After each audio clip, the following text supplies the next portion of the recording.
নমস্কার, ওঙ্কার বাংলায় আপনাদের সকলকে স্বাগত জানাচ্ছি। এই মুহূর্তে আপনাদের সাথে রয়েছে আমি অপরূপা। চোখ রাখবো গুরুত্বপূর্ণ খবরের দিকে।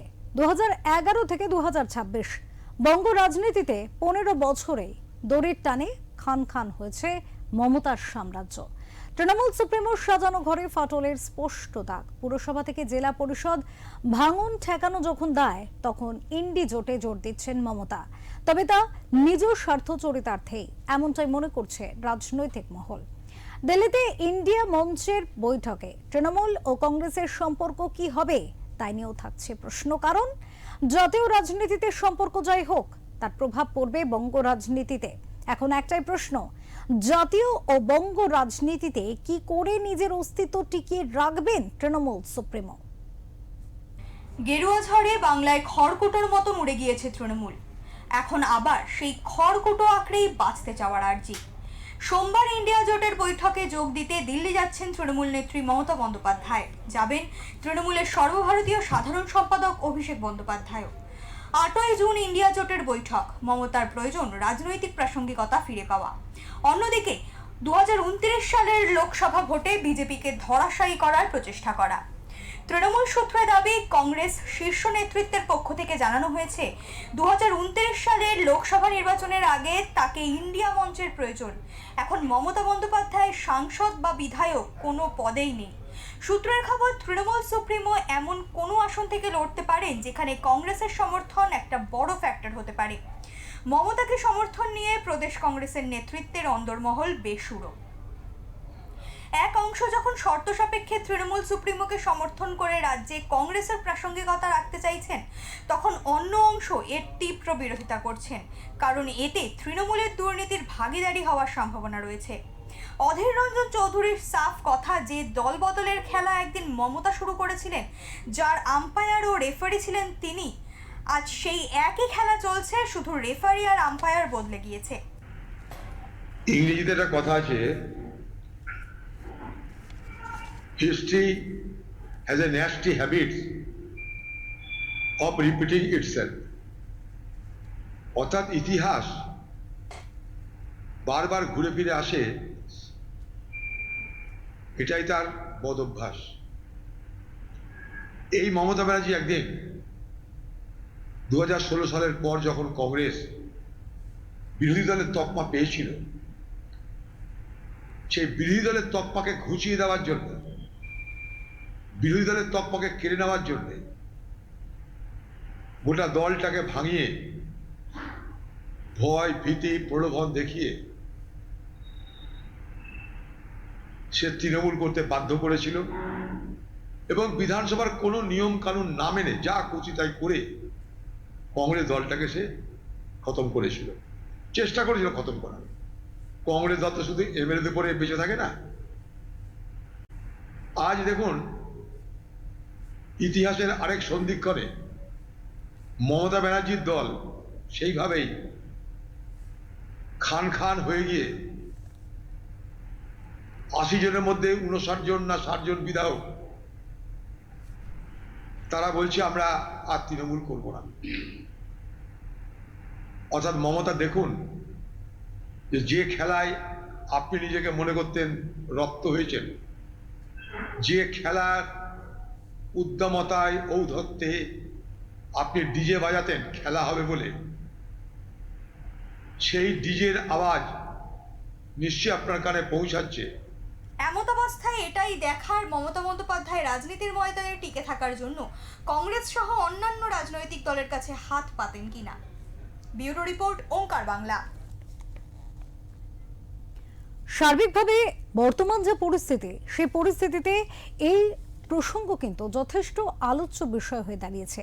আমরা এই বিষয় নিয়ে কথা বলবো আমাদের এডিটর ইন চিফ বিপ্লব দাসের সাথে।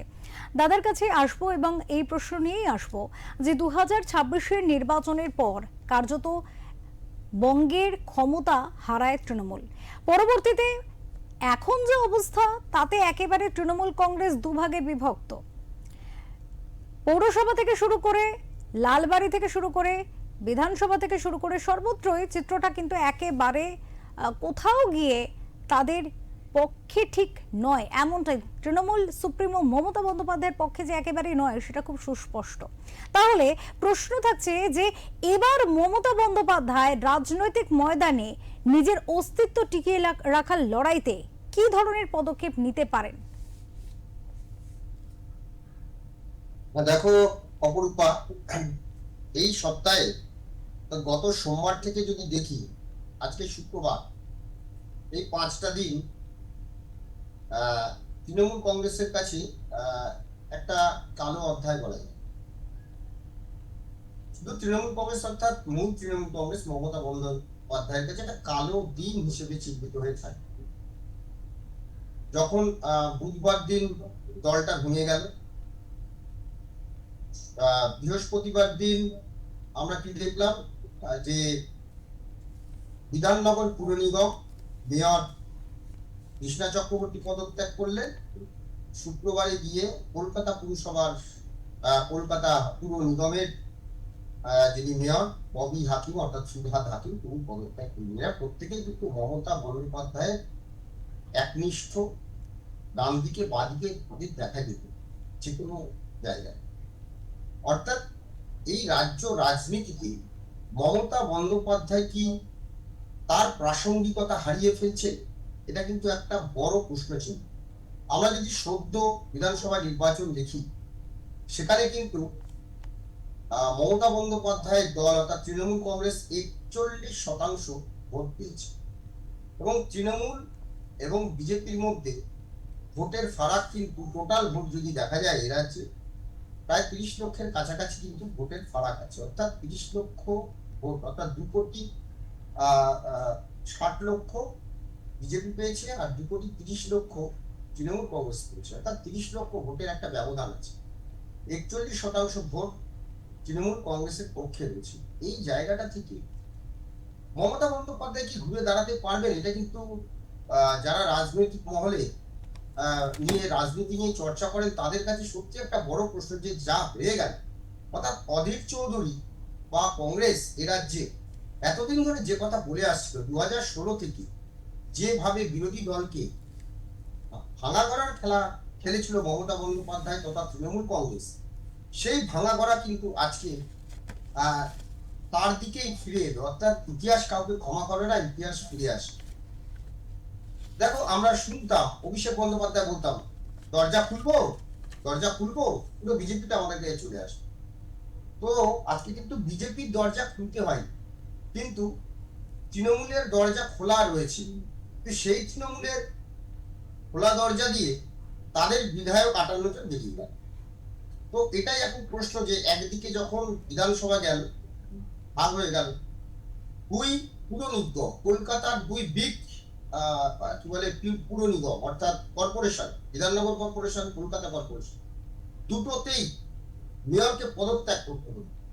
এরপরে তো আরো অনেক ছোটখাটো পৌরসভা যেগুলো আমরা দেখতে পাচ্ছি বিভিন্ন রাজ্যে, 108টা পৌরসভা যেগুলো, সেখানে টালমাটাল পরিস্থিতি। আজকে যদি দেখি যে 2008 সালে মমতা বন্দ্যোপাধ্যায় যে তৃণমূল কংগ্রেস তখন ক্ষমতায় আসেনি, কিন্তু পঞ্চায়েত নির্বাচনে গঙ্গার দুই পার যদি দেখি, একদিকে পূর্ব মেদিনীপুর, অন্যদিকে দক্ষিণ 24 পরগনা, পঞ্চায়েত নির্বাচনে এই দুই জেলা পরিষদ জয় হয়েছিল তৃণমূল কংগ্রেসের প্রথম পঞ্চায়েত নির্বাচনে। আজকে যখন আমরা এই আলোচনা করছি, আজকে সকালেই পূর্ব মেদিনীপুর জেলা পরিষদের যিনি সভাধিপতি উত্তম বাড়ি তৃণমূল কংগ্রেসের, তিনি কিন্তু পদত্যাগ করেছেন। অর্থাৎ এই জেলা পরিষদ যেটা দিয়ে তৃণমূল কংগ্রেস মানে জয়ের মধ্যে ছিল এ রাজ্যে, সেই জেলা পরিষদ আজকে ভেঙে গেল, তার জেলা সভাধিপতি পদত্যাগ করলেন। আমি জানি না ওপারে দক্ষিণ 24 পরগনাটা আদৌ কি হতে চলেছে। তো এই জায়গাটা থেকে যদি দেখা যায় যে তৃণমূল কংগ্রেস অর্থাৎ মমতা বন্দ্যোপাধ্যায় কি ঘুরে দাঁড়াতে পারবেন, কারণ আমরা জানি যে 2001 সালে একজন সাংসদ ছিলেন মমতা বন্দ্যোপাধ্যায়, সেখান থেকে তিনি ঘুরে দাঁড়িয়েছেন। 2006 সালে 30 জন বিধায়ক, সেখান থেকে মমতা বন্দ্যোপাধ্যায়ের দল ঘুরে দাঁড়িয়েছিল। কিন্তু সেই সময় আর এই সময়ের পরিস্থিতি কি এক? সেই সময় মমতা বন্দ্যোপাধ্যায় যে দক্ষতা নিয়ে তিনি বিরোধিতা করতেন, এখন কি সম্ভব সেই দক্ষতা নিয়ে সেই বিরোধিতা করা সম্ভব, বা পথে নামা সম্ভব, বা মানুষ কি তার সঙ্গে আসবে? এইটা কিন্তু এই রাজ্যে সত্যি একটা এখন বড় প্রশ্ন। অপর একদম দাদা, এক্ষেত্রে আরো একটি প্রশ্ন রয়েছে যে জাতীয় রাজনীতিতে যদি মমতা বন্দ্যোপাধ্যায় নিজের প্রাসঙ্গিকতা টিকিয়ে রাখতে চান, সেই জায়গাতে দাঁড়িয়ে একটা জোটবদ্ধভাবে এগিয়ে চলার একটা জায়গা কিন্তু তৈরি হবে। তো সেক্ষেত্রে জাতীয় কংগ্রেস যদি সেই জায়গাটা তাকে দিতে চায়, সেক্ষেত্রে বাংলার দিকে তাকালে বাংলায় যে কংগ্রেস নেতৃত্ব রয়েছে, বা সেক্ষেত্রে খানিকটা সাহায্য নিতে হতে পারে সিপিএম এর তরফ থেকেও, সেই জায়গাতে কি মমতা বন্দ্যোপাধ্যায়কে সেই জায়গাটা তারা দিতে চাইবেন? কতটা প্রভাব পড়তে পারে এই ক্ষেত্রে? দেখো, আমি এত রাজ্য রাজনীতি বললাম, এখন মমতা বন্দ্যোপাধ্যায়কে জাতীয় এবং রাজ্য রাজনীতিতে যদি টিকে থাকতে হয়, এখন যা সিচুয়েশন, রাজ্য রাজনীতিতে মমতা বন্দ্যোপাধ্যায়কে যদি আবার কামব্যাক করতে হয়, তাহলে কিন্তু ন্যাশনাল পলিটিক্স অর্থাৎ জাতীয় রাজনীতিতে মমতা বন্দ্যোপাধ্যায়কে আবার সেই একটা জায়গায় আসতে হবে। কারণ আমরা যদি অতীত দেখি, সেক্ষেত্রে কিন্তু মমতা বন্দ্যোপাধ্যায় এই যে মানে যদি দেখি যে বিভিন্ন মন্ত্রিত্ব বা কেন্দ্রের যে সহযোগিতা, কখনো এনডিএ সরকার, কখনো ইউপিএ সরকারের সঙ্গে থেকে তিনি যে মন্ত্রিত্ব পেয়েছিলেন, এবং সেটাকে কাজে লাগিয়ে কিন্তু এ রাজ্যে বিরোধিতা করে তিনি ক্ষমতায় এসেছিলেন, এটা অস্বীকার করার জায়গা নেই। এবং এখানে কিন্তু প্রতিবারে মমতা বন্দ্যোপাধ্যায়ের জন্য প্রত্যেক দলের কাছে, মানে এনডিএ বলো বা ইউপি, এখন যারা আইএনডিআই ইন্ডিয়া জোট, প্রত্যেকের কাছে কিন্তু মানে মমতা বন্দ্যোপাধ্যায় সত্যিকারে যদি হয় কারোর কাছে বিশ্বাসযোগ্য নেত্রী নন, কারণ তিনি নিজের স্বার্থ ছাড়া কিছুই চলেন না বা বুঝেন না। সেই ক্ষেত্রে কোন জোটের সঙ্গে তার কিন্তু সেই সক্ষতা এখন নেই। এখন যদি ন্যাশনাল পলিটিক্স অর্থাৎ জাতীয় রাজনীতিতে তাকে প্রাসঙ্গিকতা ফিরে আসতে হয়, তাহলে তাকে কিন্তু দিল্লিতে যেতে হবে। এবার দিল্লিতে গেলে দুটো জিনিস, যদি আমি রাজ্য রাজনীতিও ধরি, তাহলে তাকে বিধানসভায় যেতে হবে, তবে তিনি সেই বিধানসভায় উত্তাল পরিস্থিতি বা তিনি নতুন ভাবে যদি দল নেত্রী বা বিরোধী নেত্রী হতে পারেন, হ্যাঁ, সেটা যদি তাকে এখন যারা ভেঙে বেরিয়ে আসছেন তারা চাইছেন মমতা বন্দ্যোপাধ্যায়কে উপদেষ্টা হিসেবে, হ্যাঁ, তো সেই জায়গাটায় এখানে যদি হয় তাহলে একটা উপনির্বাচন আছে দুদিকে, একটা হচ্ছে বসিরহাট উপনির্বাচন, যদি ন্যাশনাল পলিটিক্সে যেতে হয় তাহলে তাকে বসিরহাটে যে সাংসদ মানে যে লোকসভা কেন্দ্র, সেখান থেকে তিনি যদি নির্বাচনে জয়ী হয়ে যান, তাহলে দিল্লিতে তিনি সাংসদ পদ ফিরে পাবেন। সেক্ষেত্রে তিনি একটা মুখ্য ভূমিকা সেখানে নিতে পারেন দিল্লিতে, লোকসভায়, পার্লামেন্টে। অথবা যদি এ রাজ্যের ক্ষেত্রে হয়, তাহলে যেমন বলছিল যে এই নওদা এবং রেজিনগর,